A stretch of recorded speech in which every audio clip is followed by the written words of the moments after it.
안녕하십니까. 멀리 화성에서 로켓 타고 왔습니다. 김포에 제가 있을 때 일산에 가끔 온 적이 기억나는데, 김포에서 대구 찍고 다시 또 화성으로 올라왔습니다.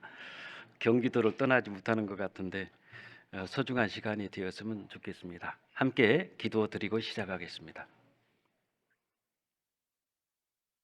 언제나 우리를 사랑하시는 거룩하신 우리 아버지 하나님, 아무런 소망 없이 살아가던 저희들을 구원해 주시고 주님 몸된 교회 안에서 주님과 교회를 섬기며 또 복음의 마지막 주자로 저희를 불러주시고 또 땅끝까지 복음을 전할 수 있도록 지경을 넓혀주심에 참으로 감사합니다.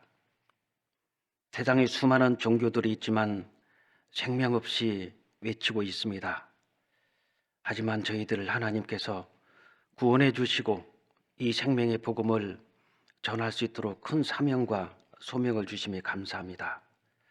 주님 오시는 그날까지 저희들의 남아있는 신앙의 여정을 지켜주시고 주어진 일 잘 감당케 도와주셔서 쉼 없이 하나님의 이 귀한 생명의 복음을 듣고자 하는 분들, 또 그 나라에 꼭 저희들을 보내주셔서 힘있게 복음을 전하다가 부끄럼 없이 주님 앞에 서기를 원합니다.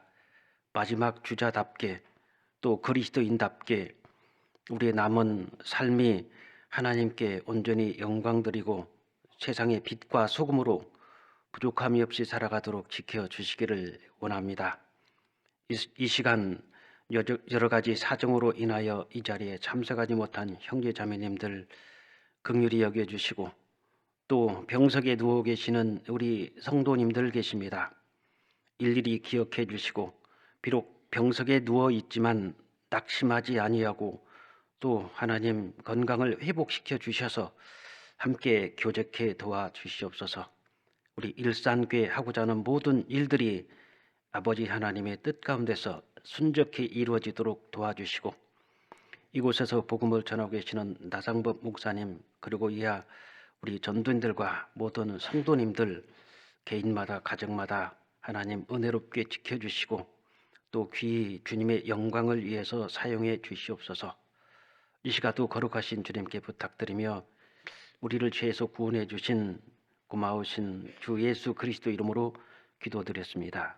아멘. 디모데후서 4장을 찾겠습니다. 디모데후서 4장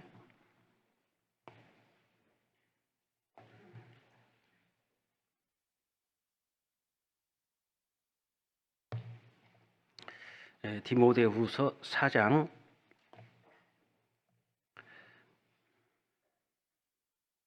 1절부터 5절까지 제가 천천히 읽어 드리겠습니다.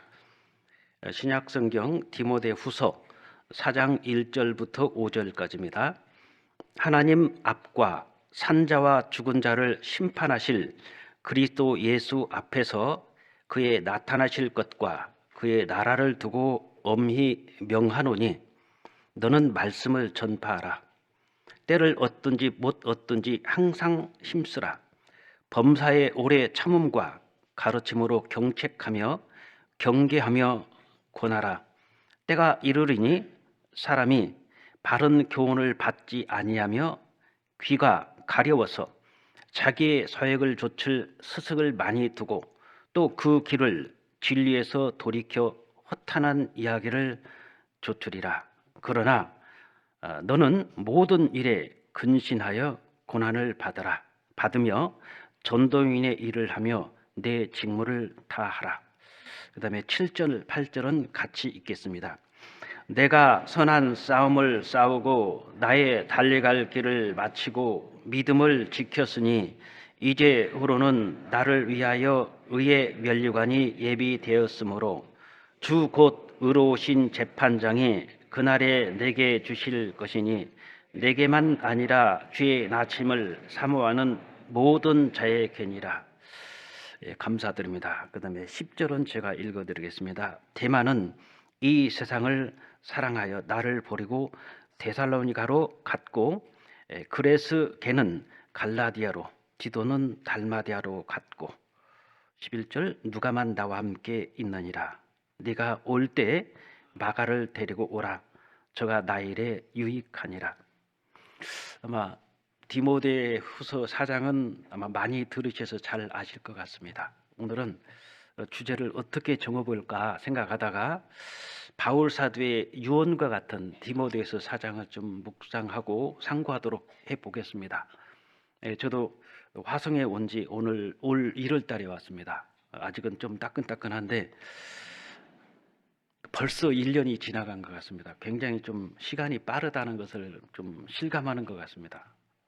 한 것도 없는데 1년이 지나가니까 때로는 하나님 죄송하기도 하고 때로는 슬프기도 하고 한 해가 저무는데 올해도 쉼없이 아마 달려오셨을 겁니다. 근데 과거를 뒤돌아보면 잘한 것도 있지만 아쉬운 게 많이 남을 거예요. 이건 했어야 되는데 좀 시간은 많이 보냈는데 결과적으로 보면은 만약에 지금 주님 오시면 내가 올해 가지고 갈 게 뭐가 있지? 많은 아쉬움이 남으리다라고 생각을 해봅니다. 1년이 365일인데 오늘 좀 계산해 보니까 341일째 되는 것 같습니다. 이제 한 2, 3주 정도, 한 3주 정도 남은 것 같은데 어떻게 이 남은 기간만이라도 잘 정리를 하고 내년부터는 또 다시 새로운 마음으로 열심히 살아야 되지 않겠습니까? 우리가 전도를 하다 보면은 전에도 받아들이지 않고 정말 외면하고 싸늘하게 등을 돌릴 때 때로는 낙심도 됩니다. 때로는 울기도 하고 정말 부모님 전도로 갔다가 거절당했을 때 말없이 고개를 떨구고 눈물을 흘릴 때도 있지 않습니까? 또 친구에게 또는 이웃에게 아는 지인을 찾아가서 그렇게 복음을 전하려고 했을 때 그분들이 받아주지 않았을 때 고개를 떨구고 정말 힘들다. 정말 전도 포기하고 싶지만 우리가 그 사람들을 원망하는 게 아니라 하나님 혹시 내가 뭐 잘못한 거 있습니까? 그 사람들이 안 듣는데 그 사람들이 외면하는데 우리는 그 사람들에게 오히려 비난하고 판단하는 게 아니라 하나님 혹시 내가 잘못한 거 없어요? 나를 돌아보고 나 자신이 뭔가 문제가 있지 않나라고 생각하면서 늘 우리 자신을 반성하고 채찍질하는 우리 자신들을 아마 발견하실 겁니다. 그래서 오늘은 바울 사도께서 약 30여 년 동안 복음을 전하시면서 마지막 죽음을 앞두고 아들과 같은 디모데에게 무엇라고 유언을 남기셨는지 이 내용을 좀 상고하면서 좀 짧은 시간이지만 소중한 시간이 되었으면 좋겠습니다. 그래서 오늘 전해드린 말씀은 물론 저는 첫 번째는 저 자신에게 말씀을 전하고 싶고요. 저 자신에게 그리고 여기 계신 분들도 우리가 아닌 나 자신을 적용해서 바울 사도께서 지금 디모데에게 하신 말씀이지만 나에게 하신 말씀으로 직접 받아들이면 모든 것이 내 것이 되고 우리 거라고 생각하면은 내 것이 거의 없을 겁니다. 나한테 해당되는 게. 그래서 우리가 설교를 들을 때 열심히 교회도 잘 나오시고 신앙생활도 오래 하셨는데 잘 바뀌어지지 않는 분들이 종종 있지 않습니까? 그 이유는 한 가지밖에 없습니다. 하나님 말씀을 자신에게 적용하지 않는 거예요. 적용을 하면은 모든 것이 하나님은 이번 시간에도 나에게 하나님께서 말씀하시고 나에게 채찍질해 주시고 나의 달려갈 길을 보여주시는데 여기에서 내가 제외가 되고 나를 적용을 안 하면은 그냥 오늘 그냥 말씀 듣고 가는 것이 될 것입니다. 그래서 항상 우리가 말씀을 들을 때 전도 집회 때도 마찬가지입니다. 그렇게 열심히 들었는데 왜 구원을 못 받느냐? 이유는 하나입니다. 이 말씀을 자신에게 적용을 안 하니까 말씀 따로 나 따라요. 하나님 계시면 그래서 어쩌다고? 그게 나하고 무슨 상관이 있어? 뭐 세상이 끝이 난다면 그래서 어째? 그게 나하고 무슨 상관이 있는데? 천국과 지옥이 있다면 그래서 어쩌란 말이야? 나하고 무슨 상관이 있는데? 그렇게 되니까 그냥 강 건너 불 보듯이 지나가지 않습니까? 그러나 그 말씀을 나에게 적용하면은 엄청난 사건입니다. 우리가 잘 아시지만 세상에는 두 가지밖에 없잖아요. 빛 아니면 어둠입니다. 진짜 아니면 가짜고 참 아니면 거짓이에요. 틀림없지 않습니까? 아무리 인생이 복잡하고 세상에 사람이 많아도 딱 두 가지밖에 없어요. 아무리 세상 인구가 80억이라고 하지만 탁 나누면 오른쪽 남자, 왼쪽 여자, 그럼 남녀밖에 없습니다. 그래서 하나님께서 인생살이가 복잡하고 모든 것이 굉장히 막 뒤엉킨 실타리 같으지만 알고 보면 둘 중 하나입니다.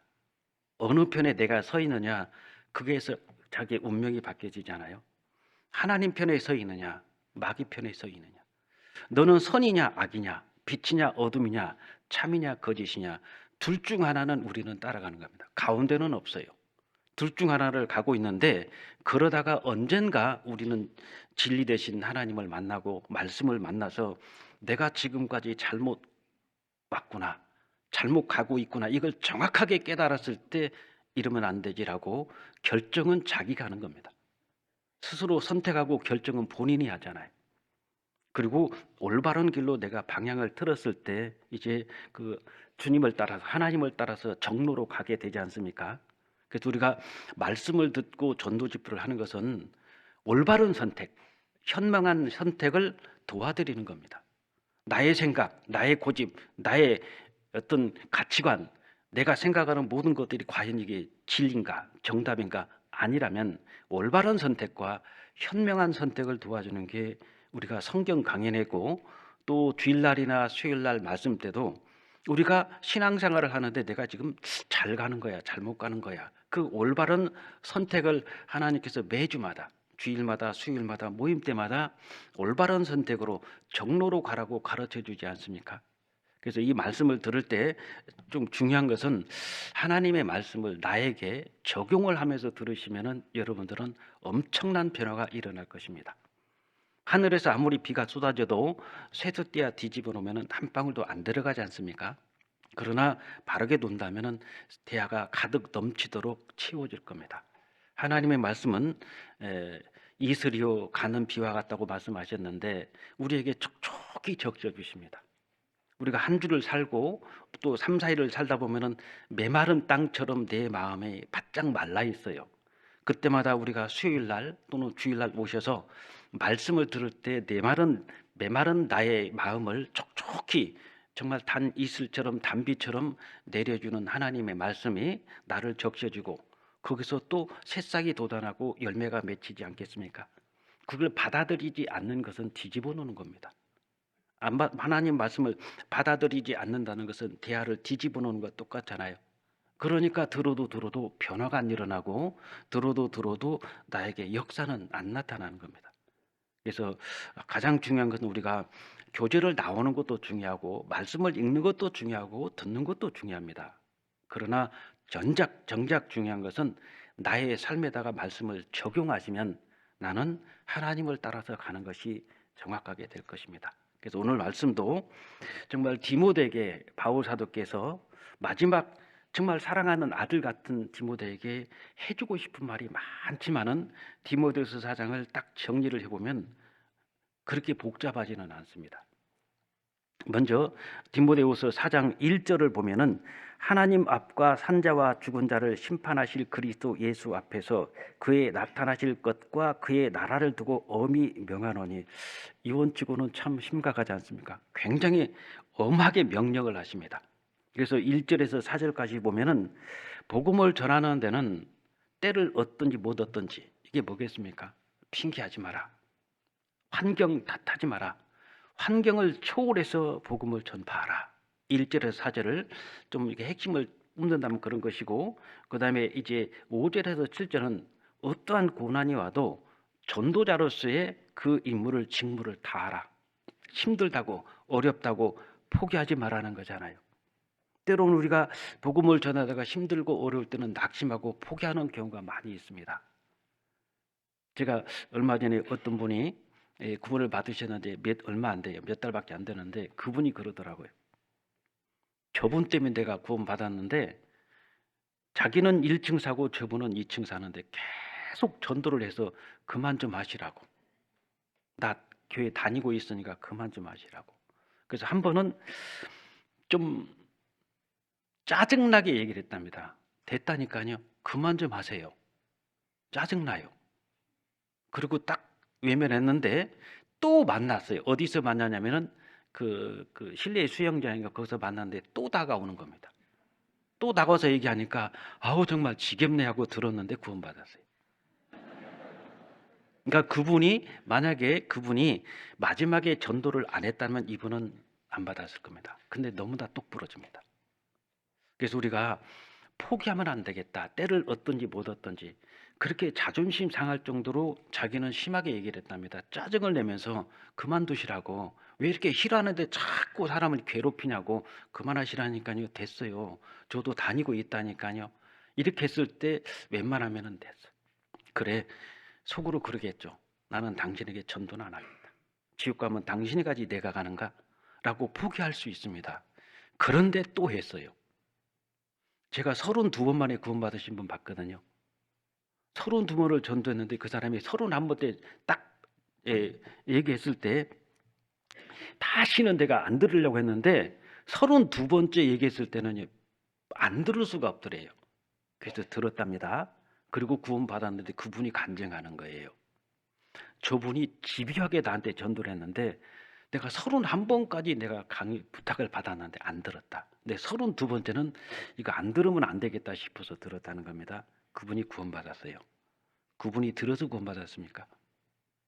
그 전도하신 그 형제님은 32번을 얼마나 하나님 앞에 때를 얻든지 못 얻든지 기도하면서 그분을 위해서 복음을 전하려고 했겠습니까?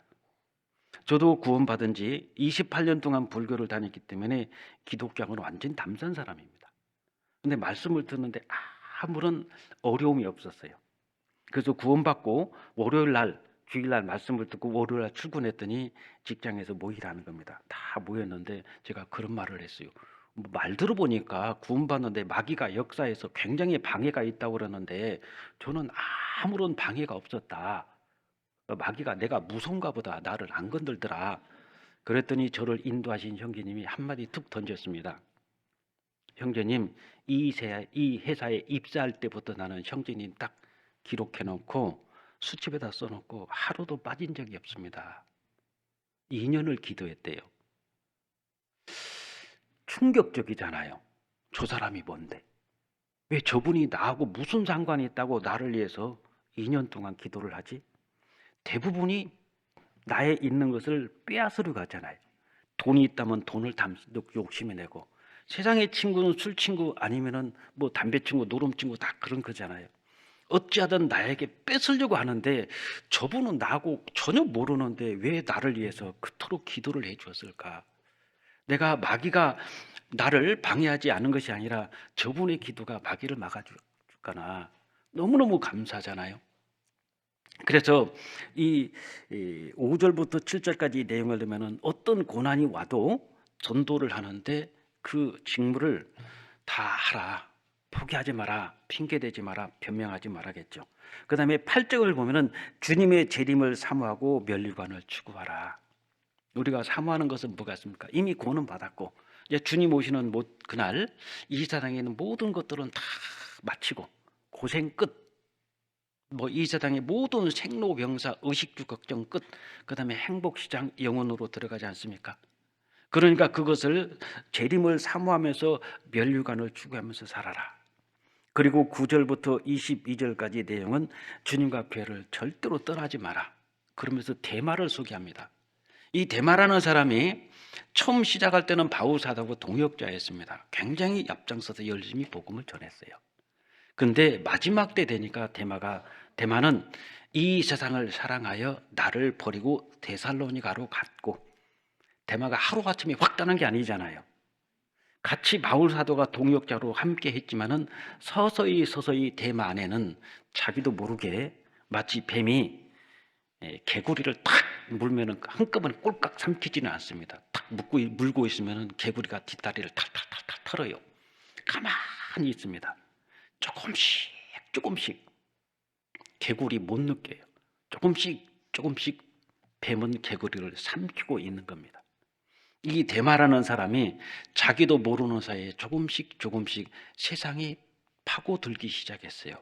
어느 날 세상에 흠뻑 젖어가지고 이 세상을 사랑하여 심지어는 바울 사도를 버리고 데살로니가로 갔고 떠나버리지 않습니까? 그러면서 너는 절대로 주님과 교회를 떠나서는 안 된다. 지금 우리가 살고는 이 환경이 아무리 힘들고 어려워도 이보다 더 어려운 곳이 올지라도 제2의 IMF, 제2의 코로나가 올지라도 절대로 주님과 교회를 떠나서는 안 된다. 이 바울 사도께서 디모데에게 유언처럼 남겨주신 것은 요거 같습니다. 그래서 아무리 힘들어도 세상 사람 대마 봐라. 그렇게 같이 동행하면서 같이 보조를 맞추는데 세상에 끝에 가니까 막 세상을 사랑해서 나를 버리고 되살아나고 하는 거 봐라. 보이냐? 절대로 저러지 마라. 우리도 그렇습니다. 가끔 보면 형제 자매님들 신앙생활 잘 하시다가 갑자기 교제를 떠나는 경우가 있습니다. 그때 주님은 말씀하시겠죠. 뭐야? 누구야? 저 형제를 봐라. 저 형제는 나를 버리고 세상으로 갔다. 그것이 우리에게 마치 대마처럼 보일 겁니다. 아마 대마가 하나님 앞에 갔을 때 치명적인 게 내가 어쩌다가 교회를 떠났지? 왜 내가 그런 선택을 했을까? 아마 가장 후회되는 시간이 될 거라고 생각을 합니다. 그래서 오늘 시간이 되는 데까지 좀 말씀을 상고하도록 하겠습니다. 1절에 하나님 앞과 산자와 죽은 자를 심판하실 그리스도 예수 앞에서 그의 나타나실 건과 그의 나라를 두고 엄히 명하노니 그랬죠. 이 보면은 하나님 앞에서 엄히 명한다. 하나님 앞에서 예수님 앞에서 엄히 명하는데 교회 앞에서 엄히 명하는데 그게 뭐냐면은 2절입니다. 너는 말씀을 전파하라. 때를 얻든지 못 얻든지 항상 힘써라. 이 복음 전하는 일이 얼마나 중차대한 일이냐면요. 아마 추상 같은 명령입니다. 뭐라고 하냐면 죽으면서 이 바울 사도께서 이 디모데에게 하나님 앞에도 내가 널 명하는데 예수님 앞에 너를 엄히 명하는데 교회 앞에서 엄히 명하는데 복음 전하라. 어떻게 보면 조금 너무나 무거운 짐을 지는 게 아닌가 생각할 수가 있습니다. 근데 제가 이런 간증을 들었어요. 언니하고 동생이 있는데 언니도 구원받고 동생도 구원받았습니다. 근데 이 언니는 도중에 형부와 헤어졌어요. 근데 두 아이를 아들과 딸을 언니가 키웁니다. 근데 이 동생은 구원받고 가족들이 다 구원받았어요. 근데 이 언니가 갑자기 병으로 세상을 떠납니다. 그때 동생에게 이거와 비슷한 얘기를 해요. 너 올 때, 말하자면 주님 앞에 올 때입니다. 너 올 때 꼭 내 딸하고 아들 꼭 데리고 와야 돼. 그러니까 이 엄마는 자기 딸과 아들을 전도를 못한 겁니다. 그리고 남편과 헤어졌고 그 고생하면서 두 자식을 훌륭하게 키웠어요. 근데 엄마가 돌아가십니다. 그러면서 자기가 하지 못한 것을 동생에게 모든 것을 맡기면서 꼭 내 아들하고 내 딸 너 꼭 데리고 와야 돼. 너 혼자 오면 안 돼. 내 아들하고 내 딸 꼭 데리고 천국 와야 된다. 그거 언니가 마지막 부탁입니다. 얼마나 애절할까요? 이제 엄마는 떠납니다. 죽음은 연습이 없잖아요. 돌아올 수 없잖아요. 이제 떠나는 겁니다. 마지막 떠나는데 자식들이 안 들으니까 구원받은 동생에게 마지막으로 부탁하는데 정말 간절히 부탁하는데 너 올 때 네 아들 딸 꼭 손잡고 와야 돼. 너만 오면 안 돼. 꼭 데리고 와. 그러니까 어머니가 하지 못한 것을 이 동생에게 간절히 부탁하는 겁니다. 이 바울 사도께서 지금 디모데에게 부탁하는 이 말씀은 이 언니가 동생에게 부탁하는 말씀이에요. 그 부탁의 10배, 20배, 100배가 될 겁니다. 그 정도로 이게 너는 하나님 앞에서 명하노니 예수님 앞에서 명하노니 교회 앞에서 명하노니 이건 뭐겠습니까? 너무너무 간절하고 애절하잖아요. 이것은 꼭 너게 해야 돼. 이거 안 하면 안 돼. 꼭 해야 된다. 그 명령이 복음을 전하라는 거지 않습니까? 너무너무 중차대한 명령을 바울 사도께서는 디모데에게 전해주고 가는 겁니다. 전도가 얼마나 중요한지를 우리가 알 수 있지 않습니까? 그래서 전도만큼은 하나님께서 우리에게 내려주신 가장 중차대한 명령입니다. 그러니까 우리가 전도를 쉬는 것은 있을 수가 없어요. 그럼 왜 이렇게 하나님 앞에서 예수님 앞에서 교회 앞에서 엄히 이 전도를 하라고 명했을까요? 이유가 있습니다. 물론 하나님께서 창세 전부터 교회를 세우기 위해서 예정하시고 그리스도의 신부를 예정하시고 준비하시고 계획하셨잖아요. 근데 이 복음을 전하는 전도는 하나님 혼자 못합니다. 성부, 성자, 성령 삼위 하나님이 하시는 거예요. 엄청난 일이지 않습니까? 다시 말하면 내가 구원받은 것도 성부 하나님, 성자 하나님, 성령 하나님 세 분이 합작입니다. 여기 시를 하나 넣어주시고 사도행전 16장을 보겠습니다.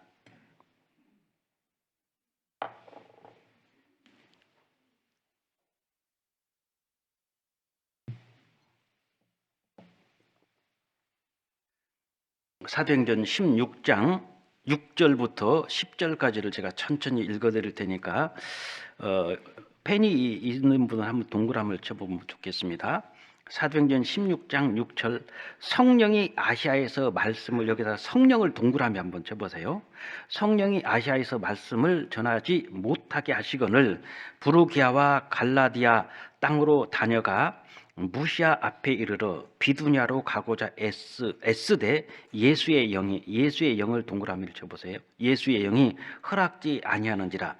무시아를 지나 드루아로 내려갔는데 밤에 환상이 바울에게 보이니 마게도냐 사람 하나가 서서 그에게 청하여 가로되 마게도냐로 건너와서 우리를 도우라 하거늘 바울이 이 환상을 본 후에 우리가 곧 마게도냐로 떠나기를 힘쓰니 이는 하나님이 동그라미를 쳐보십시오. 하나님이 저 사람들에게 복음을 전하라고 우리를 부르신 줄을 인정함이라.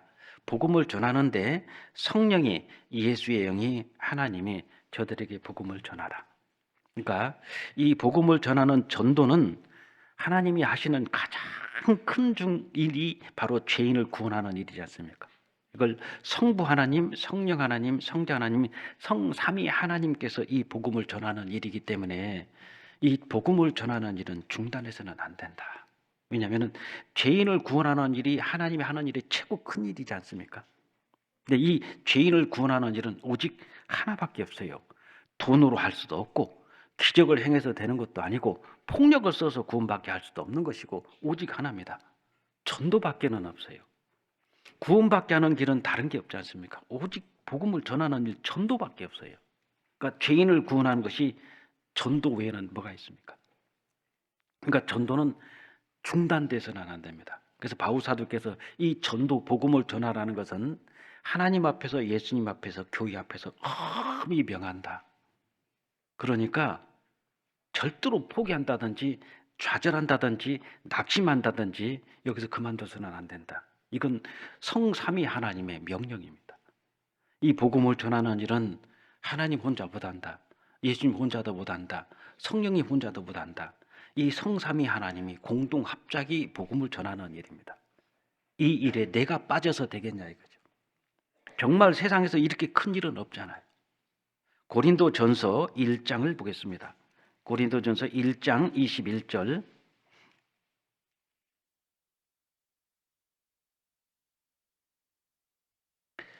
고린도전서 1장 21절 제가 읽겠습니다. 하나님의 지혜에 있어서는 이 세상이 자기 지혜로 하나님을 알지 못하는 거로 하나님께서 가르치겠습니다. 전도에 미련한 것으로 믿는 자들을 구원하시기를 기뻐하셨도다. 하나님께서 기뻐하신 게 많이 있지 않습니까? 죄인 하나가 회개하고 돌아온 것을 회개할 것 없는 의인 99을 인하여 기뻐하는 것보다 더 기뻐하시고 성도가 연합하여 동거함이 어찌 그리 선하고 아름다운 거. 이 말씀도 전도에 미라는 것으로 믿는 자들을 구원하는 것이 얼마나 기쁘냐. 하나님이 기뻐하는 게 있습니다. 우리가 그걸 해야 되잖아요. 반면에 하나님께서 심히 마음 아픈 것도 있습니다. 그런 것은 해서는 안 되죠. 전도는 하나님께서 믿는 자들을 구원하시는 것을 그렇게 기뻐하셨어요. 그러니까 전도는 하나님을 정말 흡족하게 기쁘게 해드리는 겁니다. 반대로 나는 전도는 안 돼, 전도는 못해, 하나님을 정말 마음 아프게 하는 거겠죠. 형제가 연합하여 동거함이 어찌 그리 선하고 아름다운 거. 그 교제가 하나님 보시기에 그렇게 아름답지 않습니까? 회개할 것 없는 의인 99이 찬송하고 간정하고 정말 기뻐할지라도 죄인 하나가 회개하는 것만큼은 기뻐하지 않는다는 겁니다. 그렇다면 복음을 전하는 일이 우리 지상의 최고의 중대한 사명입니다. 그래서 나를 구원하시는 것도 잘 보면 그러면은 나를 구원하신 것도 삼위 하나님께서 하셨구나. 그럼 복음을 전하는 것이 얼마나 엄중한가? 이 복음을 전하는 것이 얼마나 중대한가? 그래서 죄인을 구원하시는 일은 하나님께서 모든 것을 다 걸고 하는 거지 않습니까? 그러니까 이걸 안 하면 안 된다는 거예요. 그래서 만약에 우리가 전도를 하지 않는다면, 복음을 전하지 않는다면 교회의 존재의 이유가 없어요. 우리가 교제하려고, 기도하려고, 말씀 듣고 정말 우리의 삶이 바뀌고 정말 깨끗함을 위해서 우리가 구원을 받는다면 수도원 들어가면 됩니다. 거기서 조용히 수도 생활하고 말씀 읽고 듣고 배우고 거기서 조용히 하면 얼마나 깨끗해지겠어요. 우리는 수도자들이 아니지 않습니까?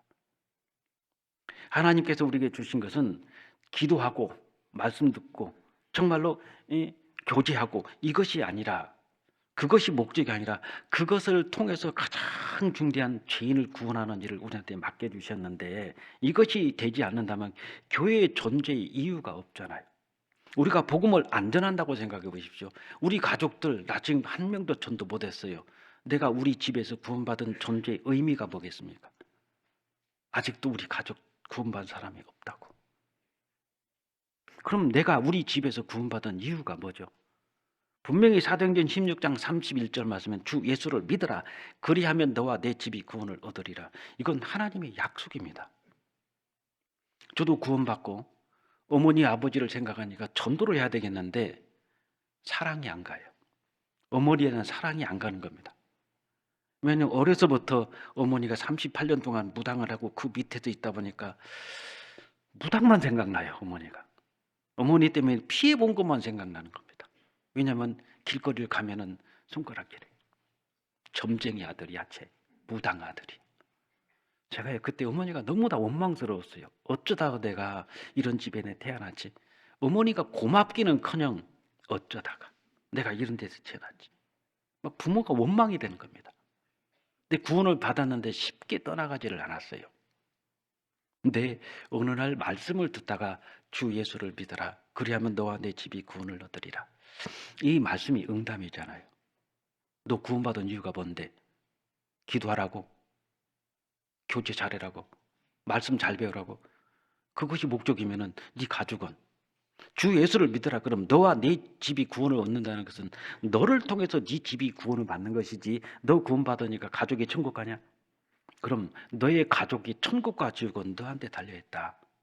네가 땅에서 매면 하늘에서도 매이고 하늘에서 땅에서 풀면 하늘에서도 풀어질 텐데 너 왜 자꾸 매고 있어? 왜 안 전해? 그러다가 제가 성경을 배우면서 펑펑 울 때가 있었어요. 디모데전서 5장 8절입니다.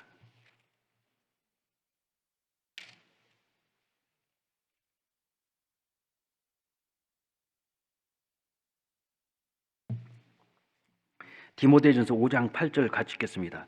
누구든지 자기 친족 특히 자기 가족을 돌아보지 아니하면 믿음을 배반한 자요 불신자보다 더 악한 자니라. 이 말씀을 들으면서 자기 친족 특히 자기 가족을 돌아보지 아니하면 믿음을 배반한 자가 유다입니다. 너 유다만 또 못하네. 불신자. 제가 히틀러를 집어넣어봤어요. 야, 히틀러만 또 못하는 인간아. 하나님 앞에 엄한 책망이 들어왔어요. 너 구원받아서? 너 진짜 구원받은 거 맞아? 그럼 네 어머니 지금 뭐 하는데? 무당입니다. 그럼 네 어머니가 얼마나 많은 사람을 갖다가 지옥 보내고 있냐? 근데 네 어머니 저거 보고 있을 거야? 너는 불신자보다 나쁜 놈이야. 너는 믿음을 배반한 자보다 더 나쁜 놈이야. 그때 얼마나 양심이 찔렸는지 성경이 젖을 정도로 눈물을 흘렸어요. 말씀을 듣다가 이건 아니다. 그래서 기도를 한 겁니다. 어머니를 해서 아버지를 기도하니까 어머니가 왜 무당을 했지? 명성을 얻으려고. 아니에요. 왜 그러지? 우리 자식들이 힘남했거든. 자식들 키우려고 그랬구나. 어머니는 하고 싶어서 했겠습니까? 어머니가 그 무당을 하고 싶어서 했겠냐고요. 벌이는 없고 가난하고 땅 한 평도 없고. 근데 자식들은 먹여 살려야 돼. 그러니까 어쩔 수 없이 한 거 아니겠습니까? 그때 어머니에 대한 사랑이 강하게 오더라고요. 그렇다. 우리 어머니가 무당을 하는 것은 좋아서 한 게 아니야. 명성을 얻으려고 한 게 아니야. 자식들 먹이 살려고 하신 거야. 그때부터 하나님 앞에 목숨을 걸었어요. 저는 하나님, 만약에 우리 어머니를 구원해 주신다면 제가 눈 빼겠습니다. 두 눈 다 빼십시오. 그것이 부족합니까? 그렇다면 두 다리를 잘라버리세요. 그래도 우리 어머니 구원받는데 부족합니까? 그럼 두 손 다 잘라버리십시오. 그래도 부족합니까? 그렇다면 제가 목숨을 바꾸겠습니다. 어머니하고. 그때부터 기도를 했어요. 기도할 때마다 눈물을 흘리며 씨를 뿌린 자는 기쁨으로 그 단을 거둔다는 약속이 있지 않습니까? 그게 그냥 우리한테 이거 암송하라고 준 게 아니고 묵상하러 준 게 아니잖아요. 눈물을 흘린다고 가족이 구원받느냐 이겁니다. 눈물을 흘리고 씨를 뿌리러 가야죠.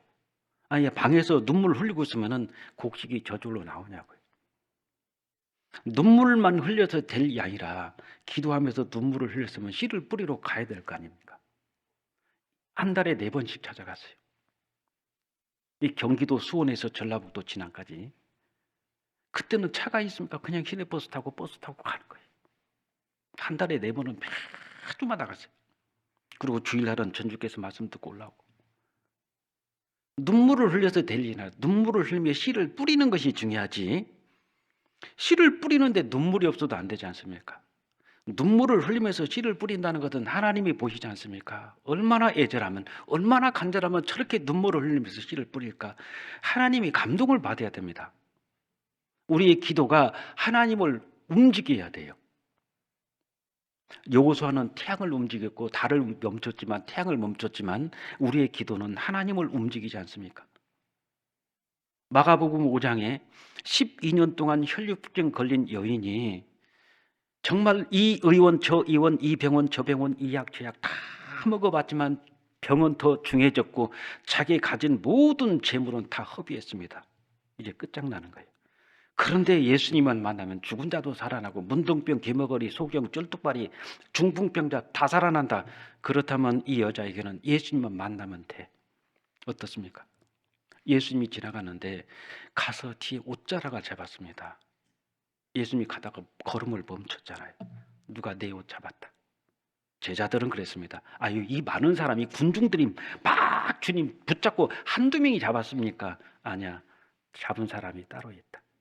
금방 알잖아요.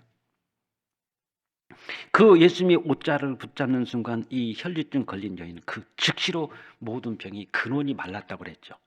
2번 다시 혈류증 안 걸린다 이겁니다. 세상은 치료합니다. 치료. 암 치료해요. 재발합니다. 예수님이 고쳐주니 이 혈류증은 근원을 없애기 때문에 2번 다시 혈류증이 안 걸려요. 예수님이 고쳐주는 병은 2번 다시 안 걸리잖아요. 왜? 근원을 없애주니까. 세상의 의사들이 치료해 주는 것은 암을 수술하고 또 여러 가지 치료를 하는 것은 치료입니다. 치료. 근데 재발을 해요. 하나님은 치료가 아닙니다. 하나님이 해 주시는 것은 치유예요. 치유. 근본을 없애버린 겁니다. 치료가 뭡니까? 그게 세상의 종교예요. 계속 베란다에서 물이 뚝뚝 떨어집니다. 근데 몰라요. 이상하게 물이 고여요. 걸레로 닦았습니다. 얼마 닦은 또 고여 있어요. 이 걸레가 잘못됐나? 그럼 루이비통 걸레로 한번 닦아보자. 그래서 명품 걸레로 닦았는데 또 고여 있어요. 아, 이거 아니네. 그럼 걸레 말고 마대로 한번 닦아볼까? 마대로 닦아도 또 고여. 이상하네. 아, 시간을 좀 바꿔야 되겠다. 새벽에 닦아보자. 새벽에 닦았는데 그 다음날 보니까 또 고여 있어요. 그게 종교입니다. 그게 세상으로 말하자면 치료고 종교잖아요. 안 닦아져. 봤더니 수도꼭지에서 물이 뚝뚝 몇 회 한 방울씩 떨어지는 겁니다. 근원을 고치는 것은 걸레질이 아니고 시간을 바꾸고 사람을, 야, 네가 한번 닦아봐. 아빠가 한번 닦아보세요. 엄마 한번 닦아봐. 사람을 바꾼다고 그 물이 없어진 건 아니지 않습니까? 근본적인 건 수도꼭지를 교체해야 됩니다. 수도꼭지를 바꾸니까 물이 안 떨어져요. 근데 계속 물은 떨어지고 있는데 걸레를 바꾸고 사람을 바꾸고 시간을 바꾼다고 이게 근원이 해결되느냐 이겁니다. 안 되지 않습니까? 종교 생활이 그래요. 그러나 예수님께서 해주는 건 모든 것은 우리 죄의 근원을 싹 제거시켜버리지 않습니까? 깨끗하니 하나도 남김없이 다 치유예요.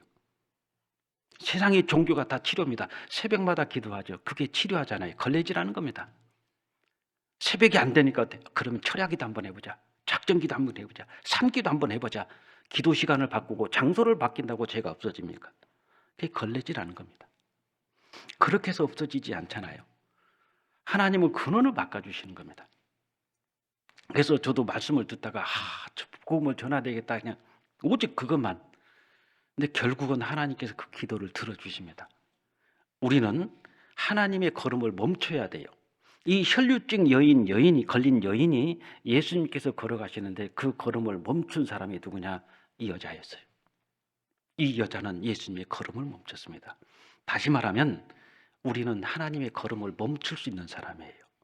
여호수아는 태양과 달과 이 지구를 공전을 멈추고 태양을 멈추고 했을지 모르지만은 우리의 기도는 그런 기도가 아닙니다.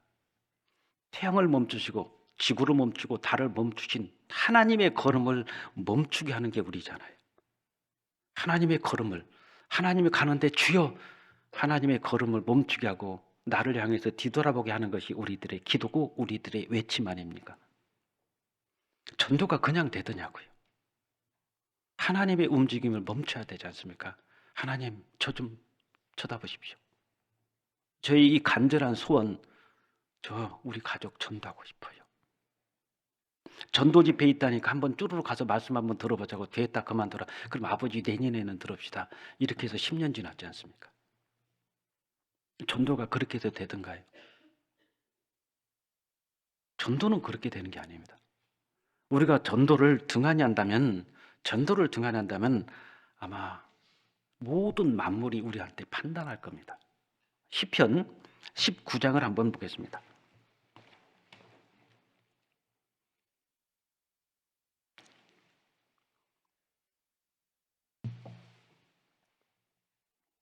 시편 19장 1절부터 4절까지입니다. 하늘이 하나님의 영광을 선포하고 궁창이 그 손으로 하신 일을 나타내는도다. 날은 날에게 말하고 밤은 밤에게 지식을 전하니 언어가 없고 들리는 소리도 없으나 그 소리가 온 땅에 통하고 그 말씀이 세계 끝까지 이르도다. 하나님이 해를 위하여 하늘에 장막을 베푸셨도다. 1절에 하늘이 하나님의 영광을 선포하고, 지금도 태양과 달과 별들은 어김없이 반짝거리고 빛을 내고 있습니다. 하나님의 영광을 지금도 힘없이 선포하고 있어요. 그리고 2절부터는 날은 날에게 밤은 밤에게 지식을 전하는데 소리가 들립니까? 야, 싹 좀 내라. 야, 꽃 좀 펴. 야, 지금은 향기를 터뜨릴 때야. 그 새들이, 씨앗들이, 꽃들이 그 소리가 우리 귀에 들리지 않지만 우리는 하루하루 보면은 분명히 싹이 나고 자라나고 꽃이 피고 꽃이 쫙 벌어지고 향기를 토하지 않습니까? 지금도 모든 만물은 하나님께서 정하신 대로 변함없이 어김없이 때가 되면, 시간이 되면 어김없이 그 일을 하고 있습니다. 봄이 되니까 그 대지를 뚫고 나오는 새싹이 얼마나 힘들겠습니까? 병아리든 아니면 새들이 그 알을 깨고 밖으로 밀려 나올 때 뇌꼬치 속에 있는 이 애벌레가 나비가 돼서 뚫고 나올 때 그냥 쫙 벌어지는 게 아니잖아요. 칼집 내가지고 쫙 벌어지는 게 아니라 죽을 힘을 다해서 뚫고 나옵니다. 죽든지 살든지예요. 그 엄청난 고난을 겪고 이 세상을 나는 그 과정 얼마나 힘들겠습니까? 나 여기서 못 나가겠다, 그만두겠다, 그런 애벌레 없잖아요. 날은 날에게 밤은 밤에게 지식을 전하는데 그 언어가, 들리는 소리가 네 귀에 들리더냐? 아니요. 근데 일하고 했다. 밤에도 일하고 했다. 낮에도 일하고 했다. 24시간 쉬지 않고 일하고 했다. 땅속에서도 내년에 봄을 기다리고 일하고 있다. 준비하고 있다. 그 땅을 뚫고 나올 때 얼마나 그 여린 새싹들이 힘들겠느냐. 그런데도 그들은 일을 하고 있다. 왜? 하나님의 영광을 선포해야 됩니다. 근데 너는 뭐야? 힘들다고? 그러면 저 애벌레 속의 나비가 그 누의 꼬치를 뚫고 나올 때 얼마나 힘들겠냐? 그거보다는 덜 힘듭니다. 아무리 우리가 전도하는 것이 힘들어도 그보다는 쉽잖아요. 그래서 우리가 전도를 중단한다면은 하나님께서 뭐라고 얘기했습니까? 야, 만물도 지금까지 말없이 묵묵히 그 사명을 다 하고 있다. 아마 말을 할 수 있다면 꽃들이 우리한테 향해서 그러겠죠. 새싹들이 봄에 피어나면서 우리한테 말할 겁니다. 우리도 힘들어요. 정말 힘들어요. 이 약한 새싹이 이 대지를 뚫고 나오는데 우리는 죽을 고생하면서 살아납니다. 태어납니다. 우리가 수박이 열리고 참외가 열리고 토마토가 열리고 과일이 열리는 것은 우리의 명성을 위한 게 아닙니다. 우리는 오직 인간들을 위해서 이렇게 꽃을 피우고 인간들을 위해서 과일을 맺습니다. 우리를 위해서 하는 게 아닙니다. 왜? 하나님이 그렇게 지어 놓으셨잖아요. 그 사명을 다하는 것이 모든 만물입니다. 돼지가 먹고 싶어서 그렇게 볼까요? 어쩔 수 없어요. 우리 인간한테 고기 주려니까 먹기 싫어도 먹어야 돼요. 돼지는. 소가 풀 뜯어먹는 것이 지가 배고파서 먹는 것도 있어요. 그러나 소는 뭡니까? 열심히 풀을 뜯어먹고 살을 찌워야 돼요. 왜? 우리 인간을 위해서입니다. 우리한테 입이 있다면 말 안 하겠어요? 여러분, 솔직히 나도 일하는 것도 힘들고 밭에 가서 풀 뜯어먹는 것도 힘들어요. 나도. 그렇지만 하나님께서 여러분들한테 나 가죽 줘야 되고 고기 주라고 그랬다고. 그래서 내가 살찌우느라고 고생하고 있다고. 말할 수 있으면 얘기 안 하겠습니까? 밭에 있는 모든 채소들이, 과일들이, 아니면 곡식들이 말하지 않겠어요? 우리가 이 곡식을 내는 이유가 뭔지 아십니까? 왜 우리가 과일을 내는지 아십니까? 여러분들을 위해서 하나님께서 과일 맺히라고 그랬습니다. 여러분들을 위해서 곡식을 맺히라고 그랬습니다. 우리는 하기 싫어도 하잖아요. 그런데 여러분들 왜 쉬고 계십니까? 왜 일을 안 하십니까? 만약에 말을 하셨다면은 아마 이 만물들이 얘기하지 않겠어요. 왜 안 하시냐고. 왜 사명을 다 안 하시냐고. 우리는 주어진 일 다 합니다. 힘듭니다. 인간 당신들보다 더 힘듭니다. 안 그렇겠냐고요. 말 못하는 자연들도 우리에게 정말 말은 못하지만 우리에게 철마다 때마다 시마다 우리에게 교훈을 줘요. 우리는 하나님이 지어주신 사명을 절대 포기하지 않습니다. 죽으라고 해가지고 우리는 다 여러분들에게 다 제공해 드리잖아요. 이렇게 말하지 않겠냐 이거죠. 우리도 마찬가지입니다. 우리는 짐승이 아니에요. 식물이 아니고 곡식이 아니고 과일이 아니지 않습니까? 하나님의 형상을 따라 만드신 가장 존귀한 인간이 우리에게 주어진 사명이 뭡니까? 너는 말씀을 전파하라. 하나님 앞에서 험히 명하노니, 예수님 앞에서 험히 명하노니, 교회 앞에서 엄히 명하노니 말씀 전하라. 이것이 지상 최대의 사명입니다. 힘듭니까? 직장일이 훨씬 힘들어요. 애 키우는 게 훨씬 힘듭니다. 요즘 건강 챙기는 게 훨씬 힘들죠. 전도를 그렇게 만약에 우리가 건강을 챙기는 것만큼 전도를 한다든지 우리가 어떤 일을 하는 것만큼 전도를 한다면 어떻게 될까요? 어마어마한 결실이 맺힐 겁니다. 우리는 시간 있으면 전도하고 없으면 안 하는 거예요. 전도 집회 있다면 딘다고 평상시에는 안 하다가 전도 집회 한다면 한 번씩 툭툭 던지잖아요. 그게 전도라고 생각하십니까? 새싹들은 겨울 내내 땅속에서 준비합니다. 제가 농사 짓는 사람, 오이 농사, 그 다음에 가지 농사 이런 분들을 물어봤어요. 그 오이들이, 호박들이 언제 큽니까? 그러니까 다 저녁에 큰답니다. 밤에 4cm, 5cm가 쫙쫙 자라난대요. 근데 우리는 다 밤에 주무시잖아요. 그 오이나 호박은 우리를 위해서, 우리 인간을 위해서 그 사명 밤에도 쉬지 않습니다. 밤에도 어김없이 일을 해요. 우리는 밤에 다 주무시지 않습니까? 어찌 보면은 모든 자연 만물은 하나님께서 명해주신 그 사명을 최선을 다하고 있습니다. 말을 못해서 그렇지. 우리가 그 사명을 안 하고 있다는 겁니다. 그래서 말씀을 전파하라. 때를 얻든지 못 얻든지 힘쓰라는 겁니다. 그래서 우리가 가만히 있는다면 아마 짐승들이나 모든 식물이나 만물들이 우리한테 얘기하겠죠. 뭐 하십니까? 지금 여러분 뭐 하세요? 라고 우리 귓전을 때리지 않겠습니까? 그래서 이 디모데후서 4장 1절의 말씀은 전도는 지상 최대의 사명이다. 다시 4장으로 가보겠습니다.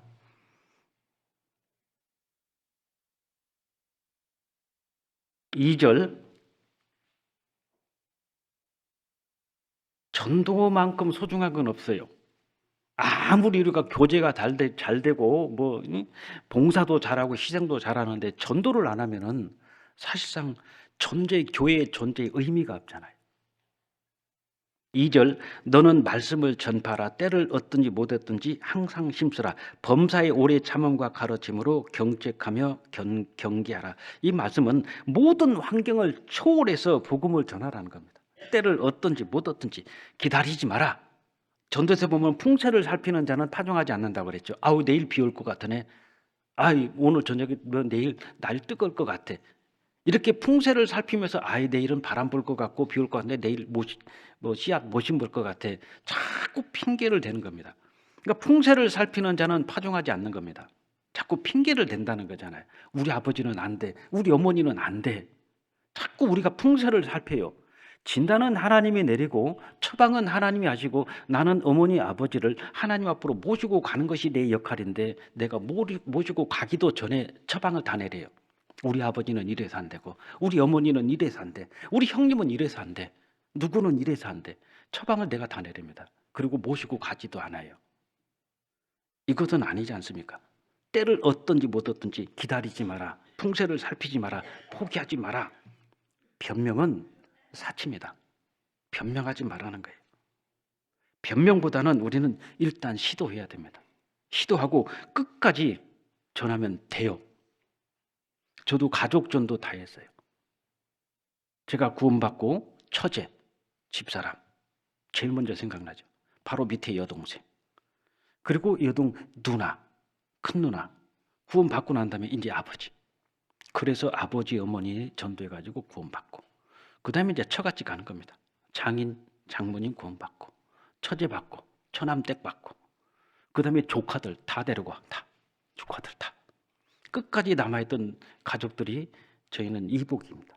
어머니가 낳은 아들이 하나, 아들이 둘에다가 딸이 하나 있고 아버지가 낳은 자식이 아들이 하나 있어요. 이 어머니 아버지하고 태어난 자식들이 제가 6명입니다. 그러니까 10명이 되는 거예요. 그 가족들을 다 전도를 해야 돼요. 어머니가 낳은 자식이 따로 있고 아버지가 낳으신 자식이 따로 있고 이 두 분이 낳은 자식이 따로 있어요. 그러니까 다 틀려요. 배가 다르고 씨가 달라요. 어떻게 합니까? 근데 구원받은 사람 저밖에 없어요. 어떻게 하죠? 전파해야 됩니다. 했어요. 하나씩 하나씩 하나님이 기도의 응답을 들어주시고 한 명씩 한 명씩 구원해 주시는 거예요. 마지막까지 안 되다가 불교 60년 동안 아주 몸바쳐 살던 형님, 누나, 형수 씨, 그리고 막내 밑에 바로 남동생 작년에 끝났어요. 올 학예 수양회까지 다 구원받았어요. 한 20명이 되는 것 같아요. 그래서 가족 전도는 됐다. 그래서 제가 전도인 하면서 어르신 구원받으시면 천국 가십니다. 어르신 얼마나 고생하셨습니까? 이 세상 올 때도 빈손이고 갈 때도 빈손이고 울고 왔다가 울며 살다가 울며 가는 것이 인생 아닙니까? 헛되고 헛되며 헛되고 헛되며 모든 것이 헛된데 마지막에 떠날 때만큼은 복되고 복되며 복되게 복되니 모든 것이 복되도다 이렇게 떠나야 되지 않겠습니까? 그러면 어르신들이 그래요. 그러면은 목사님 아버지 전도했어? 어머니는 전도했어? 그렇게 좋으면? 아직 못 했는데요. 부모나 먼저 하시오. 안 먹혀요. 부모나 하래요. 그렇게 천국이 좋으면 진짜로 천국이 있으면 당신의 부모들 좀 해보라고. 나한테 하기 전에. 제가 어머니 아버지 전도할 때 그랬어요. 어머니 아버지 정말 어머니 아버지가 구원받은 데가 큰 소리 칠 수가 있다고. 그러니까 당당한 거예요. 부모님이 구원받으니까 어르신들이 그래 구원이 그렇게 좋고 천국이 있으면 그러면은 목사님은 아버지 어머니 전도해서 예 이렇게 좋은 소식을 이렇게 좋은 것을 어떻게 자식으로서 부모님께 전도 안 하겠습니까? 목숨 걸고 했습니다. 다 구원받으셨습니다. 할 말 없죠. 누구든지 자기 친족 특히 자기 가족을 돌아보지 아니하면은요 유다입니다. 히틀러예요. 히틀러. 그렇게 생각해 보세요. 얼마나 하나님께도 나를 정말 도대체 너 왜 이러냐 속상하지 않겠어요? 나를 볼 때마다. 그럼 생각해 보세요. 2024년을 한번 어떤 결실을 한번 보자 이겁니다. 올해 내가 누구를 전도했지? 우리 가족 지금 몇 명이나 구원받았지? 아니 오늘 주님 오시면 어떻게 하실 겁니까? 우리 가족들 남잖아요. 이건 진짜 추상 같은 명령입니다. 때를 얻든지 못 얻든지 항상 심수라는 거예요. 다시 말하면 환경 보지 말라는 겁니다. 우리 아버지는 어때? 우리 어머니는 어때? 그건 핑계예요. 사랑하지 않아서 그렇습니다. 아버지 전도 못하고 어머니 전도 못한다. 아버지 어머니가 강하다고요? 아버지가 좀 고집이 세고 아버지가 절대로 꺾지 못한다고요? 미안하지만 나폴레옹은요, 총칼로 세계를 정복하려고 그랬어요. 그러나 나폴레옹을 따르는 인간은 한 명도 없었습니다. 세계를 정복하는 총칼이 아닙니다. 예수님은 십자가에서 사랑으로 세상을 정복했잖아요. 세상을 정복하는 무기는 사랑이지 총칼이 아니라니까요. 아버지가 아무리 강해도 아버지 어머니 전도 못한다는 것은 사랑이라는 무기를 내가 아직도 안 쓰고 있다는 겁니다. 우리의 최고의 무기가 뭔데요? 미사일 핵무기가 아니지 않습니까? 그리스도의 사랑을 가지고 세계를 정복하신 분이 예수님은 십자가의 사랑으로 세상을 다 정복했잖아요. 내가 부모를 전도하지 못하고 가족을 전도하지 못한다는 것은 사랑의 결핍입니다. 사랑이 없어서 그래요. 잘 생각해 봐서요. 나에게 사랑이 없어요. 정말 어머니 아버지를 목숨처럼 사랑한다면 못 바꿀 게 뭐가 있습니까? 전도 못할 게 뭐가 있어요? 저도 어머니 전도할 때 미영이 구원받고 어머니 저 아들 저 예수 믿는데요. 그놈 내 자식 아니야. 아예 집에 가도 쳐다도 안 봐요. 아예 진짜 밥을 같이 상에서 먹는데 밥그릇을 내려서 땅에다 놓고 드시더라니까요. 그렇게 싫은가 봐요. 근데 제가 그런 사람이 아니었어요. 가족 중에서 어머니가 무당이다 보니까 어디 가서 점을 한 겁니다. 선생님한테 가서 우리 자식들이 10명 있는데 이 중에서 제일 잘 될 놈이 어떤 놈이냐고. 그러니까 저래요. 이 놈은 대통령 될 거라고. 그러니까 어머니가 저를 얼마나 좋아하는지 몰라요. 아버지도. 제가 요셉처럼 자랐습니다. 집에서요. 근데 느닷없이 이놈이 예수를 믿어요. 그러니까 실망 그렇게 큰 실망이 없어요. 저런 진짜 못된 놈, 나를 배신한 놈. 가니까요. 그렇게 잘해주던 어머니가 밥상에서 같이 식사를 안 하시더라니까요. 땅에다 내려놓다니까요. 같이 잠을 자는데 법당으로 들어가요. 절간으로. 법당으로 들어가서 주무시는 거예요. 나 따라갔어요. 그랬더니 또 비계 갖고 또 안방으로 와요. 또 따라왔어요. 그러니까 옆에 한쪽에서 자더라고. 그렇게 잠도 안 자려고 그래요. 같이. 어머니가 돼가지고. 그런데 무슨 생각 든지 아십니까? 하나님 어떻게 해야 됩니까? 하나님을 내가 등을 돌리려면은 어머니를 기쁘게 하려니 하나님을 등을 돌려야 되겠고, 하나님의 기쁨을 위해서는 어머니를 등을 돌려야 되는데 어떻게 해야 됩니까? 하나님 어떻게 해야 되냐고. 저 하나님 죄송한데요. 저 하나님한테 등 못 돌리지만 어머니도 등 못 돌립니다. 난 둘 다 포기 못합니다. 알아서 해주십시오. 우리 자칫 잘못은 이러셨잖아요. 남편들이 당신 나야 하나님이야. 그럼 하나님, 그럼 이제 완전히 미쳤다고 하는 거예요. 이거 내 마누라 하나님이라는 사람 존재한테 뺏겼구나. 그러니까 하나님이 싫은 거예요. 왜 내 마누라 뺏어갔어요? 누가? 하나님. 대답은 그거보다는 좀 지혜롭게 해야 되겠죠. 당신 하나님이야 나야. 나 미안하지 둘 다 포기 못해. 당신도 나 포기 못하고 하나님도 포기 못해. 나에게는 둘 다 소중해. 그거하고 하나님, 당신 없어도 돼. 나는 하나님은 포기 못해. 당신은 포기해도. 그럼 그 다음 결과가 어떻게 되냐고요. 결과가 그 다음부터 싸늘하지 않습니까? 집안 분위기가. 그때부터는 남편이라는 사람이 아내가 미운 게 아니에요. 내 아내를 빼앗아간 하나님이라는 존재가 싫어요. 뺏겼잖아요. 하나님이라는 존재한테 내 아내를. 그러니까 하나님이 싫어하죠. 우리가 환경을 탓하지 말자고요. 이래서 안 되고 저래서 안 되고. 사도행전 5장입니다.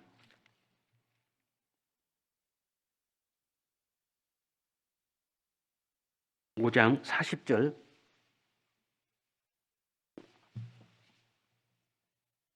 (40절) 42절 제가 천천히 읽겠습니다. 사도행전 5장 40절 42절. 저희가 옳게 여겨 사도들을 불러들여 채찍질하며 예수의 이름으로 말하는 것을 금하고 놓으니 사도들은 그 이름을 위하여 능욕받는 일에 합당한 자로 여기심을 기뻐하면서 공의 앞을 떠나니라. 저희가 날마다 성전에 있든지 집에 있든지 예수는 그리스도라 가르치기와 전도하기를 포기하니라. 쉬지 아니하니라 그랬죠. 사도들을 갖다가 불러들여서 채찍질하고 때렸습니다. 무슨 잘못이 있죠?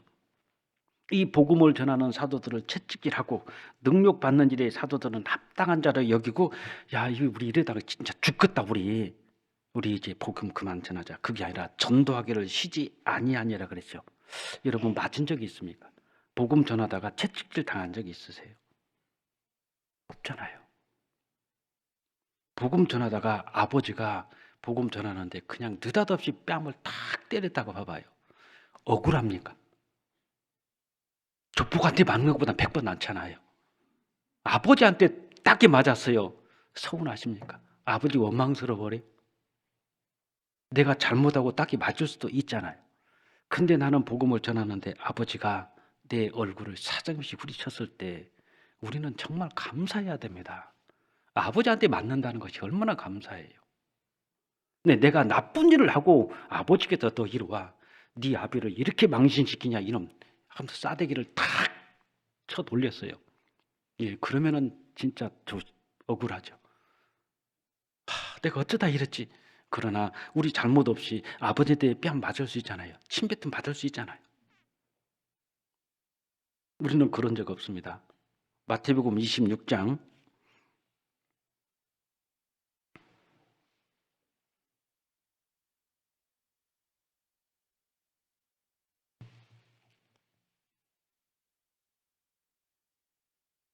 66절입니다. 66절부터 68절까지 제가 읽어드리겠습니다.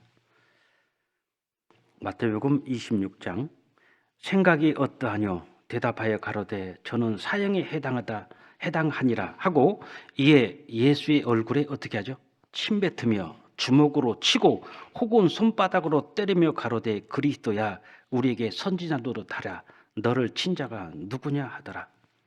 자, 예수님 얼굴에 침뱉었어요. 그리고 예수님을 주먹으로 칩니다. 손바닥으로 때리죠.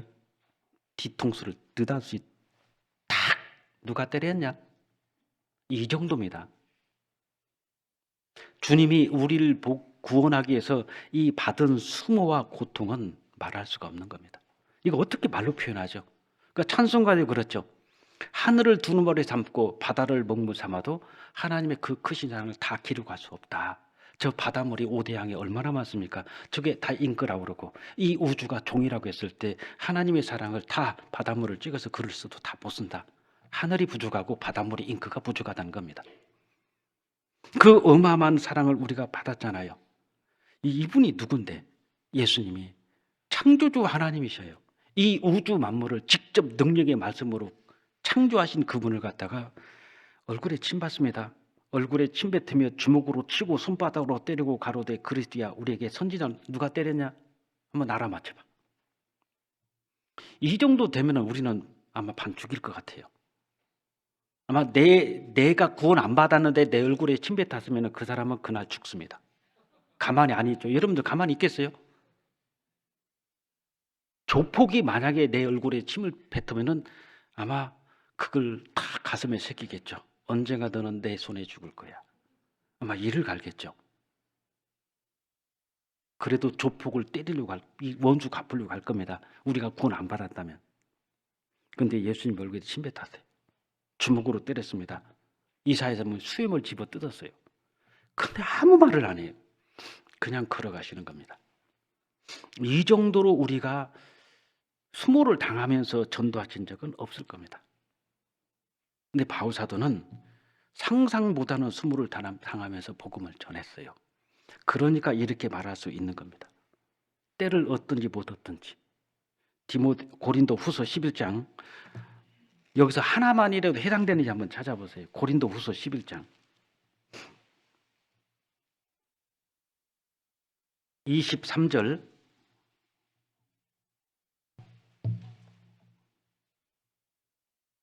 23절부터 제가 읽겠습니다. 저희가 그리스도의 일꾼이냐 정신없는 말을 하거니와 나도 더욱 그러하도다. 내가 수고를 넘치도록 하고 옥에 갇히기도 더 많이 하고 매도 수없이 맞고 여러 번 죽을 뻔하였으니 유대인들에게 40에 하나 감한 배를 5번 맞았고 40에 하나 감하면 39대입니다.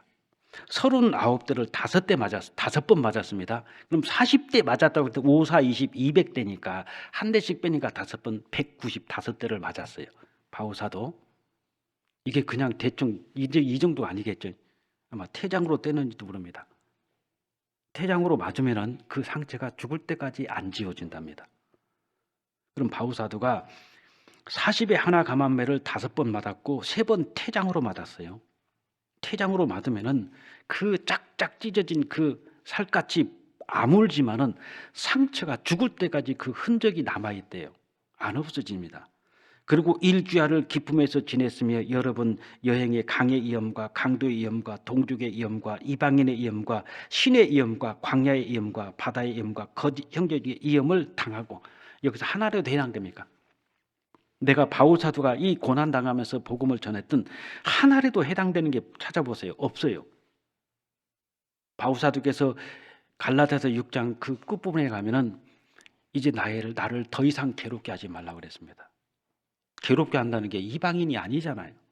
갈라디아 교회에 편지를 쓰면서 갈라디아 성도들한테 더 이상 나를 괴롭게 하지 마라. 바울 사도를 괴롭게 한 게 이방인이 아니었답니다. 불신자들이 아니었다 이거예요. 형제 자매님들이 바울 사도를 괴롭게 한 겁니다. 이 훌륭하신 바울 사도를 괴롭게 한 사람이 불신자들이 아니라 형제 자매들이었어요. 더 이상 괴롭게 하지 마라. 내 몸에 예수의 흔적을 지녀느라 그랬죠. 아마 우리가 남자들 자매님들 말고 여기 앉아 계신 저와 우리 형제님들이 바울 사도와 함께 목욕탕에 갔다고 생각해 보세요. 바울 사도께서 옷을 딱 벗었어요. 우리도 옷 벗었습니다. 딱 벗었는데 바울 사도의 몸을 보는 순간 우리는 남자 형제들은 다 울 겁니다. 그 몸을 못 볼 거예요. 온몸이 짝짝 갈라진 흔적, 상처 투성이, 손은 쇠고랑 차고 발에 족쇄 차고, 지금 3번 태장으로 맞았으니 맞은데 또 맞았을 거 아니에요. 그 흔적, 상처들 40에 하나 감한매를 아마 얼마나 많이 맞았겠어요. 온 몸을 보면은 상처 투성일 겁니다. 나 이 상처를 봐서라도 더 이상 괴롭게 하지 마라. 그것이 복음을 전하게 한 바울 사도의 상처였습니다. 흔적이었어요. 그럼 나는 지금까지 신앙생활을 하면서 어떤 흔적이 남아있냐 이겁니다. 올 한 해 나에게 남은 흔적이 무엇일까? 생각해 보자고요. 없을 수도 있어요. 교제 열심히 나왔다. 예, 그건 안 믿는, 구원 안 받은 사람들이 교제 더 잘 나갑니다. 새벽기도 나오라면 여기서요 거의 포기할 겁니다. 저도 새벽 4시부터 나와서 새벽기도 하라면 저 못할 것 같아요. 그 정도로 힘든 것은 세상 사람들은요, 종교인들은 그걸 다 해냅니다. 그것이 나의 흔적이라고 볼 수는 없잖아요. 그래서 우리가 이제 남은 시간은 짤막한데, 지금 디모데후서 2장 2절이 뭡니까? 전도는 모든 환경을 초월해서 해야 된다.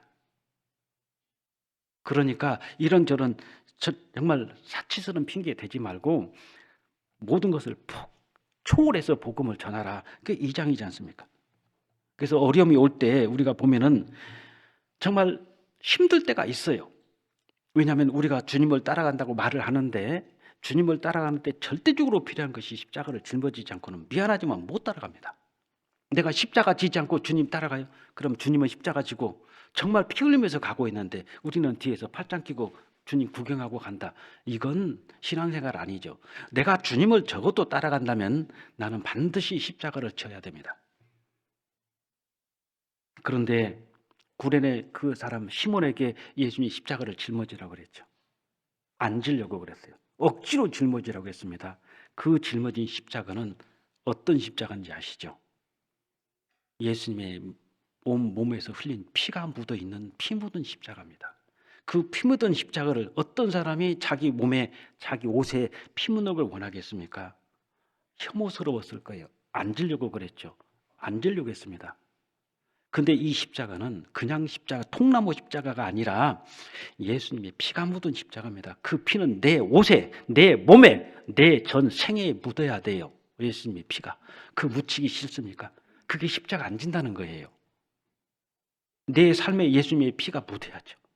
내 몸에, 내 옷에, 내 모든 삶 자체가 예수님의 피를 묻은 그 십자가를 지고 가는데, 이것을 거절하면 어떻게 주님을 따라간다고 할 수 있겠냐고요. 이 구레네 사람 시몬에게 그 십자가는요, 끝까지 가는 게 아닙니다. 저기까지. 십자가 박히는 거기까지만 더 지고 가. 우리의 십자가는 영원히 지는 게 아니지 않습니까?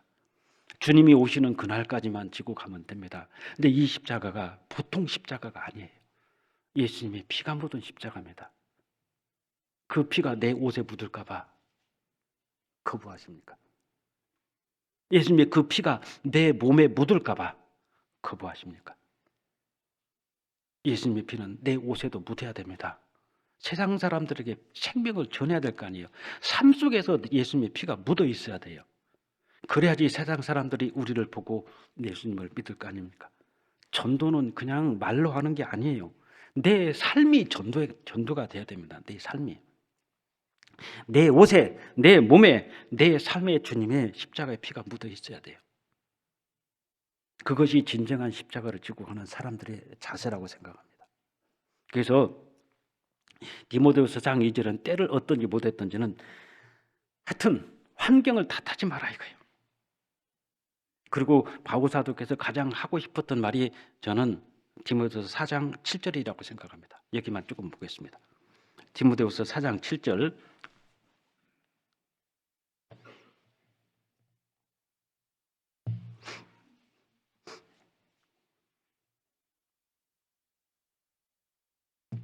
여기는 같이 읽겠습니다.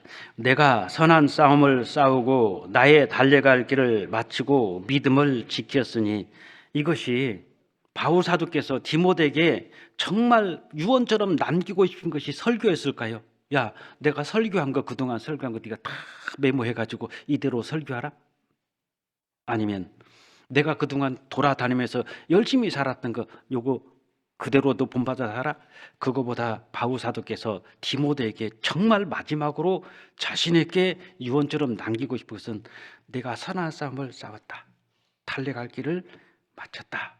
믿음을 지켰다. 이게 뭐죠? 완주했다 이거죠. 아무리 훌륭하고 전에는 저분이 봉사장님이셨어요. 전에는 저분이 목사님이셨어요. 근데 지금은 교회 안 나와요. 지금은 교회 떠났어요. 전에 아무리 훌륭하면 뭐다죠? 전에는 이분이 예수님의 수제자였습니다. 근데 지금은 예수님 팔아먹었어요. 유다입니다.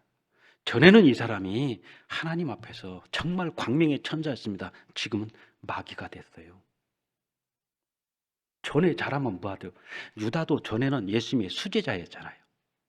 루시퍼도 전에는 광명의 천사였잖아요. 근데 지금 어때요? 사탄 마귀가 됐고 유다는 결국은 예수님 은30에 팔아먹고 어떻게 합니까? 지금은 지옥 같잖아요. 전에가 중요한 게 아니지 않습니까? 신앙을 끝까지 완주해야 돼요. 작년에까지는 그렇게 열심히 살았는데 내년에 무슨 직분을 주니까 나 그거 못해요. 나한테 조장시키면 나 김포로 이사 갈래요. 막 이런다든지 나한테 무슨 직분 주면은 나 그거 안 할 거라고, 나 교회 안 나올 거라고. 과연 이게 하나님 앞에서 그게 맞냐 이겁니다. 그 음성을 다 주님 듣고 계시잖아요. 내가 주님이 안 보일 뿐이지 주님이 나를 안 보십니까? 주님은 나를 다 보고 계시잖아요. 그거 못해요. 저는 힘들어요. 다른 거 주세요. 안 돼요. 봉사라는 것은 내가 원하는 것을 하는 게 아닙니다. 내가 원하는 것을 찾아서 봉사하는 게 아니라 교회에서 하나님 제가 어디에 필요합니까? 내가 필요한 곳이 있잖아요. 예수님께서 예루살렘 성을 입성하실 때 낙이 새끼가 있고 나의 어미가 있는데 왜 새끼를 데려오라고 그랬죠? 주님은 새끼를 타고 가고 싶었어요. 그리고 낙이 새끼가 가는데 지금 나를 이분이 불렀는데 예수님이 불렀는데 나를 타고 가려고 그러는 거야? 아니면 짐을 싣고 가려고 그러는 거야? 아니면은 새끼를 배양하려고 하는 거야? 지금 도대체 나를 왜 데리고 가는 것이지 나귀가 정하는 게 아니지 않습니까? 나귀가 가서 저에게는 짐을 짊어주십시오. 예수님 무거워서 안 돼요. 나귀가 정하는 게 아니잖아요. 주가 쓰시겠다라. 하나님이 여기에 저기에 하나님이 배치해 주지 않습니까? 너는 여기가 필요해. 너는 여기가 필요해. 하나님이 정해 주시는 겁니다. 그랬을 때 힘들죠. 때로는 힘들어요. 나 거기 안 맞아요. 누구는 맞아서 하냐고요. 하나님이 내가 필요하니까. 예수님께서 나귀 새끼 불렀을 때 나 안 맞아요. 나 새끼 우리 엄마 있잖아요. 그리고 꼭 왕이 돼가지고 나귀 새끼 타고 가야 되겠습니까? 백마 타고 들어가지고 구름 타고 들어가시지 좀. 나한테 안 맞아요. 예, 나귀는 예수님이 타기는 안 맞아요. 새끼입니다. 약해요. 그런데 말이 없어요. 그냥 가. 그때 나귀가 지구상에서는 모든 짐승들 많죠. 구약에 하나님께 제사 드릴 때 바치는 많은 짐승들 훌륭합니다. 그러나 가장 위대한 짐승은요, 예수님은 탁 등에 태우고 예루살렘으로 쩌벅쩌벅 걸어간. 원래 나귀는 예루살렘 못 들어갑니다. 성전 안에 못 들어가요.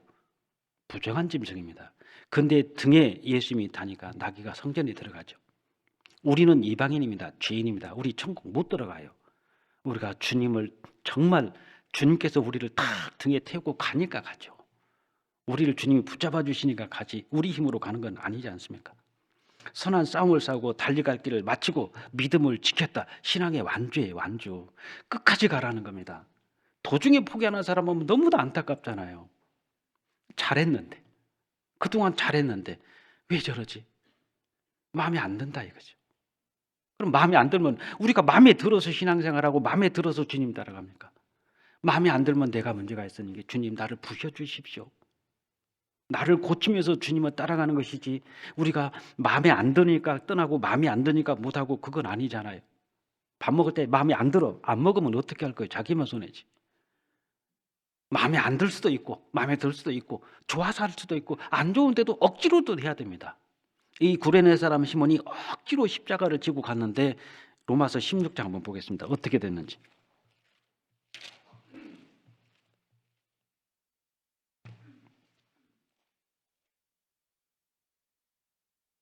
로마서 16장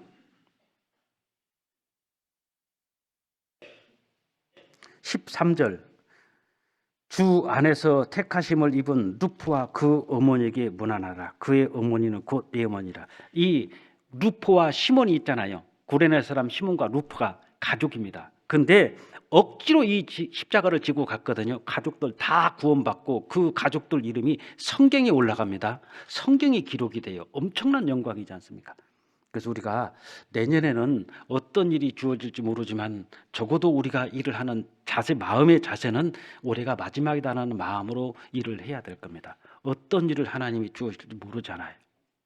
그러나 그것이 나에게 맞을 수도 있고 안 맞을 수도 있어요. 우리 전도인들도 이동을 합니다. 올해도 많은 분들이 이동을 했어요. 마음이 맞아서 가는 사람 하나도 없어요. 저도 이제 올해가 이제 말하자면은 이제 이 화성교회가 저희 막 정년이에요. 가는 데마다 교당을 줬어요. 왜? 가면 앉을 수가 없어요.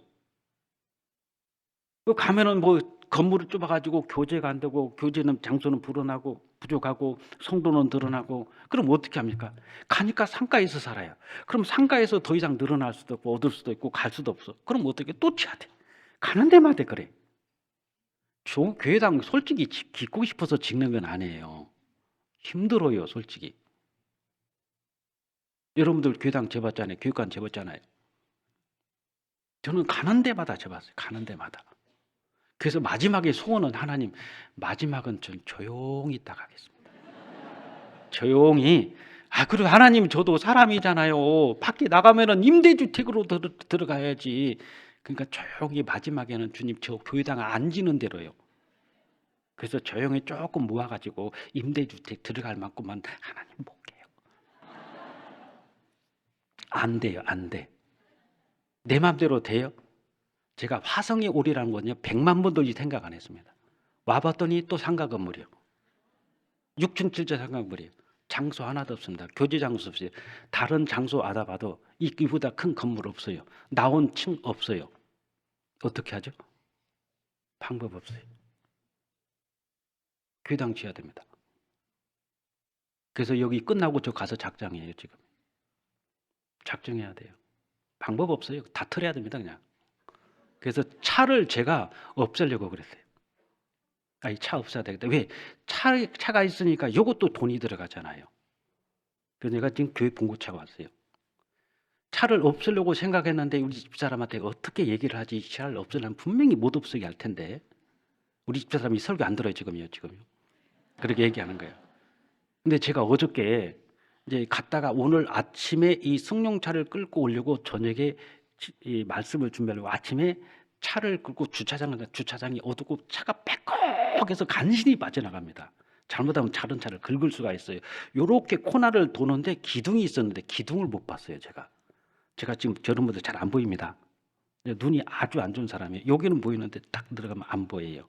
그러니까 주무셔도 괜찮아요, 저는. 어차피 안 보여. 그 탁 틀었는데 뭐가 부두둑 소리가 나는 거예요. 봤더니 문짝 2개가 다 날아갔어요. 그래서 문이 안 닫혀요.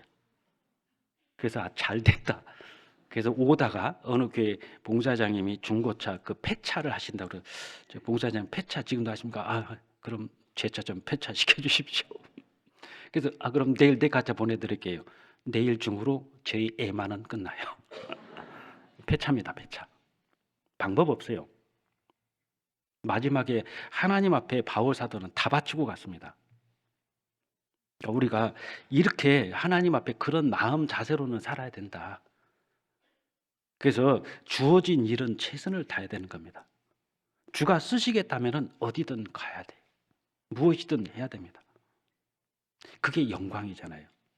아니, 하나님이 이 나를 쓰시겠다는데 됐어요, 하나님. 이건 자세가 아니잖아요. 피조물인 우리로서는 자세가 아니잖아요. 종으로서 자세가 아니지 않습니까?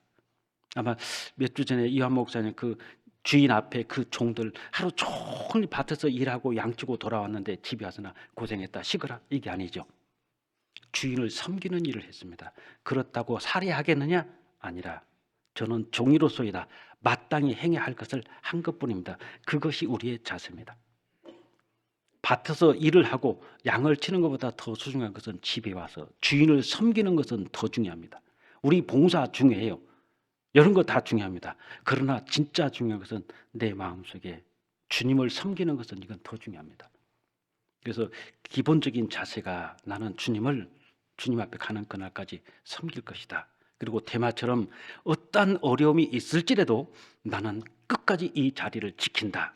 그게 구약 성경의 산마예요. 산마. 오늘 드리고 싶었는데 여기까지는 못하겠습니다. 시간 때문에. 그래서 설교는 못해도 시간은 빨리 끝내라.